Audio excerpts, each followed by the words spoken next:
as always, is It's Phil. up for discussion today. We are continuing our journey through the American Gothic story arc. We are at issue number 44. The title of it is Boogeymen. I guess I should probably fill you guys in on this a little bit. This story, if you guys don't know, the American Gothic arc is about Alan Moore, who of course is British, kind of exploring all things Americana. And so this time we're exploring the myth of the serial killer. It's kind of told from the perspective of a man who is one of those weirdos who loves numbers and eye colors and is obsessed with the boogeyman. And we see him tracking one of his victims to a Louisiana swamp. It's where he's been disposing of the bodies, and of course, this is where he runs into Swamp Thing. One other little note that this is not actually a crisis crossover issue. The events of this issue take place between issues 2 to 4 of Crisis on Infinite Earths for anybody who's keeping track. And it's all patriotic. Look at that cover. I love this cover. It's one of my favorites in the arc. America. America. Yes, exactly. Oh yeah, and then this was put out January 1986. Got a whole 11 more months before I'm even born. Oh, shut up. Anyway, I really enjoyed this issue. I really like Alan Moore's take on all things Americana because a lot of our TV is based on like serial killers and violent crimes, and I think that he was really ahead of his time with this kind of insight into the serial killer myth. Mm-hmm. Did you get that from this issue, or? Yeah. I mean, just most of his issues. But especially the American Gothic. Yeah, that hit me as I read. I read this not too long ago for the first time, and it was like, yeah, it's the British writer working his way through the American legends. But you forgot the most important part. You said it's a crisis crossover. So how do you know that? Well, no, it's not, but it happens in between. But it's marked. It should be. There's Red Skies and John Constantine meets Batman. Oh God, I know. We're gonna talk about that issue. Actually, do you have Crisis on Infinite Earths number 4? If you don't, I will try to find mine and send it to you. But we have to talk about that after we're done with the American Gothic arc. Yeah, I have it. I have the whole thing in trade. Yeah. Okay, good. Because so that's kind of where Constantine is right now. When we don't see him, he's in that issue, and that was really awesome issue. He's basically like a savior in that issue. Like he just shows up out of nowhere. I'm the ish. Anyway, man, this is definitely sophisticated suspense. I'll say. I enjoyed this issue. This was a really fast read for me. I think the first time I read it, it was kind of a slow read, but the more that you get to know Alan Moore, the more you fall in love with him, I guess. Mm-hmm. And I think that this doesn't feel dated at all to me, other than the artwork. The mid '80s has a very definitive feel for artwork, especially when it comes to DC. So that's the only thing about it that feels dated, but the story in and of itself is pretty timeless.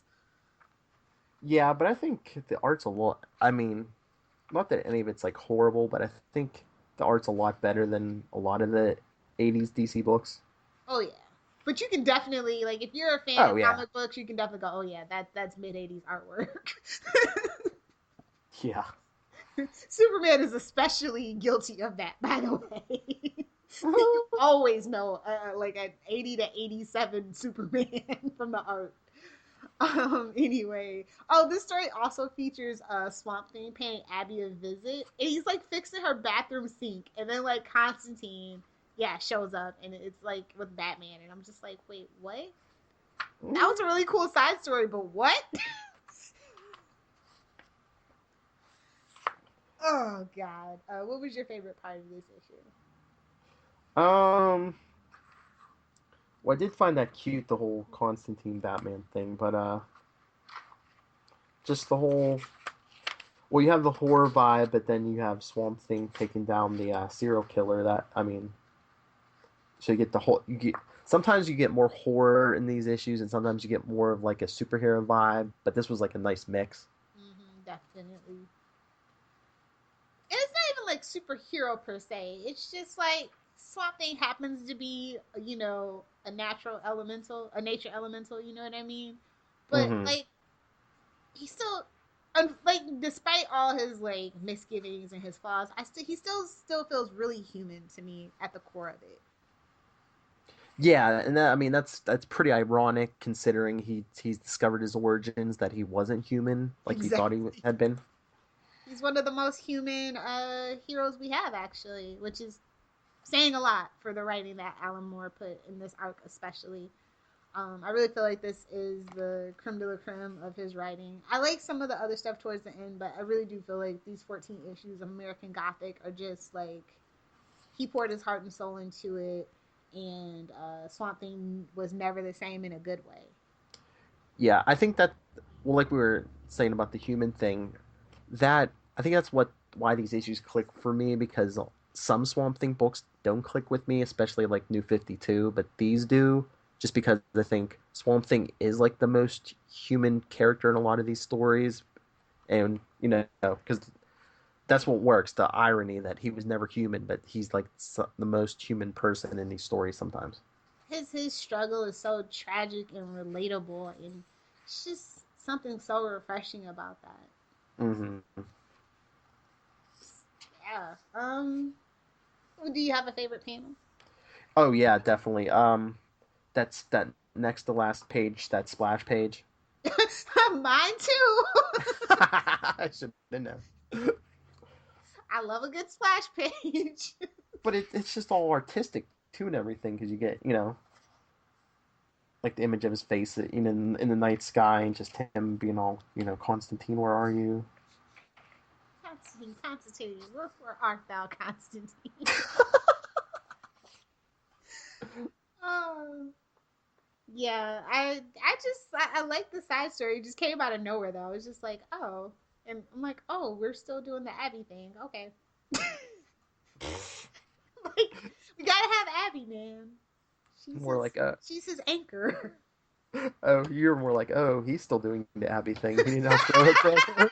Yes, exactly. Plug in a hole, you say. Oh, sophisticated suspense. What's that Seinfeld episode? What do you guys do? We chew gum. It's all very sophisticated. Yes, a Shakespeare and a Seinfeld reference. I am on fire today. Fire. But yeah, that's just one of the odd things of these stories. It's just like Swamp Thing seems to be growing as a character, physically and like mentally, spiritually, but it's just like, and there's Abby, Yes. not the brightest bulb in the shed, and it's There's Abby. like they want this character to like reach like spiritual nirvana or something. And it's just like, okay, and there's this girl. Let's just say comic books still had a long way to go in developing female side characters. I mean, let me put this in perspective for you. Like the second best like selling like female comic character was the title was Superman's girlfriend Lois Lane. Okay, like Yeah, that's what I was gonna say. It was 80s. Yeah, so we're getting there. But it was yeah, 80s. It was 80s. They didn't see you coming. They're like, oh, there's no girls reading this stuff. even Mary Jane was kind of a weird construct in and of itself of how she was revealed. So they had a lot to work on in the 80s. Face it, Tiger. It was the 1980s. Anyway, I still felt this is one of the strongest stories in the arc. Well, the first half of the arcs. So yeah, I love the cover though. It's just it's aces for me. Oh yeah, like I said, America. It's like it always amuses me how they don't feel the need to ever put like shorts on something. Well, it's basically he's He doesn't I have mean, anything I to see a cover up. bush, is all that I'm saying. They were like, we don't want people to confuse us with the Hulk, so no shorts for him. So you want this Swamp Thing to Manscape? Well, I mean, if we're gonna get an updated version, Well, when you think about it, I mean, he the travel. He basically, lets go of a body and then regrows a body, so he can hide or show whatever he wants. true. No, but I honestly think that's why they were like, we don't want them to confuse him with the Hulk, so no shorts for him. And this is sophisticated suspense. They can deal with the no pants. Oh, thank God the comic book code wasn't around. Thank God that got dissolved. Anyway, totally great story. I want to encourage you guys, if you haven't read Swamp Thing, I definitely want to encourage you guys to start with the American Gothic story arc. I think the whole saga of the Swamp Thing books 1 through 6 is definitely worthy to add to any collection, whether it's the paperback trade or the hardcover. I have the hardcover. I will say it's beautiful. It looks beautiful on the shelf, all lined up. I encourage you to do the same. I have the paperbacks of 4 and 5. Yeah, any of the books are really great, but I really, really enjoy what Stephen Moore did with the American Gothic arc. It was like his love story to America and horror storytelling and just really creating something unique and different that wasn't in either of the big two's wheelhouse at the time. Personally, is how I feel about it. Mm-hmm. So yeah, what would you rate this issue? I gotta give it a 4. There's Batman in there. I feel the exact same way. And we actually did get Constantine in this issue. So, Yes, and Batman and Constantine met for 2 seconds. well, okay, I think this is what actually won me over about Constantine when I was reading. There's this story that comes along, and Constantine bests Superman and Batman in one fell swoop. And that's when I absolutely fell in love with the character. Do you know what story I'm talking about? Because we're going to get there. I don't know if I read it. Was it Search for Swamp Thing? No, it wasn't that No, one. no, no. But yeah, we'll get there. And it's one of my favorite ones. And that's literally the moment there was no turning back from me being a Hellblazer. I was just like, yep, this is my guy. And I can't wait till we get into the Justice League Dark storyline. Enough about that. So yeah, we're gonna wrap it up. See, I told you guys we'll keep it short, sweet, and simple until we do the TV show and the movie. Anyway, so yeah, be on the lookout for that. And you know what I thought that I want to pitch somewhere, anywhere, is a Constantine adult cartoon. I really want to make that happen. If we can't, if all else fails, that's what we need to do. Do like they did with Spawn back in the day. Give us like an HBO or, something adult cartoon. I want to actually pitch it to Stars. I know people are like Stars. No, but Stars has done so good with Spartacus, and they also own Cinemax, which does what is that show that I really like? Oh, dang it, it's on the tip of my tongue. I just started watching it. But yeah, they actually do really they have really improved, and they really give their showrunners a lot of leeway to do whatever, and they're really short orders, like 8 to 10 Mm-hmm. episodes. So I think that that's kind of good for a adult comic show that isn't on like Adult Swim. So everybody's pitching HBO. I want to go with Stars because they are just improving every year, leaps and bounds with their original programming. So I just want to throw that out there. If we can't get Constantine the TV show, we need Constantine the cartoon. Oh yeah, it's fine with me as long as it's one of those pay Yes, can't movie be channels. on Yeah. Cartoon Network. No. Action figures activate. Never forgive them for Young Justice over freaking toys. That's why that show got canceled. I'll never forgive them. Anyway, so yeah, let's get out of here. Phil, you can do your shameless plugs, then I'll do the shows. All right. Well, you can hear me everywhere on the Southgate Media Group, before the Bat, the Gotham Podcast, Flash Arrow Power Hour, and my Marvel shows with Charlie Esser, who we already mentioned, all the Marvel Roundup and Super Connectivity. But the easiest way to get a hold of me, you can email me, nightwingpdp@gmail.com, and on Twitter, I'm at nightwingpdp. Awesome. If you want to find this show on Twitter, you can find us at Newcastle Crew. Our hashtag is Constant One, capital C, capital O. We are on Facebook, facebook.com/Newcastle Crew Podcast. And of course, our email is newcastlecrew@gmail.com. All easy breezy name brand recognition. Don't you like that?